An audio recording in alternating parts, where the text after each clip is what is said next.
Hi everyone, this is Mrs. Small, Spanish teacher.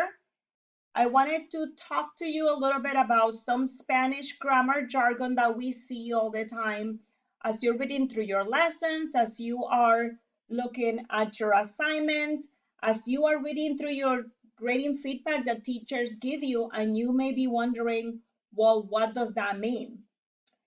Jargon, by definition, is a special word or expressions that are used by a particular profession or within a particular field. In this case, we are talking, of course, about the field of foreign languages. So let's get started. The first one that I want you to remember, because you will see it all the time, is infinitive. You will see infinitive in definitions. You will see infinitive as part of a grammar structure that you have to use. Infinitive is basically just a verb, but it is the verb in its most basic form. A verb that has not been conjugated, it hasn't been changed, so you have no idea who is doing the action, okay? In Spanish, different than English, the infinitives, they only have one word. And if you notice, they are within three basic categories: AR, ER, and IR verbs. And as you see in the chart, it is pretty easy to determine why they fit in that category. It's because of the last two letters that are at the end of each verb. In English, we also have infinitives, and you also use them all the time. The only difference is that in English, they have two words: to talk, to eat, to drink. But again, at this point, just like in English, you don't know who is doing the action. Conjugation, that is another word that you're going to see everywhere. You're going to see verb conjugation, conjugate the following verbs.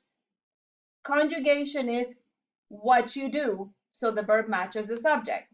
In regular verbs, it usually means that you change the ending of it. In other categories, you sometimes change the stem or the beginning. Example, hablar means to talk. In Spanish, that verb has different forms.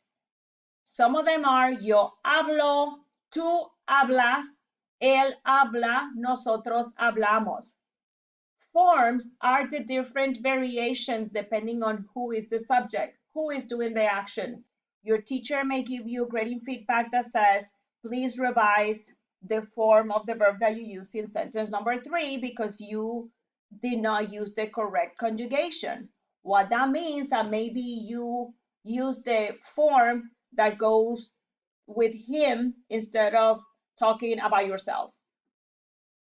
I am not going to get in a lot more detail about conjugation, but you're going to see a link below that takes you to some conjugation verbs that I also have in my channel.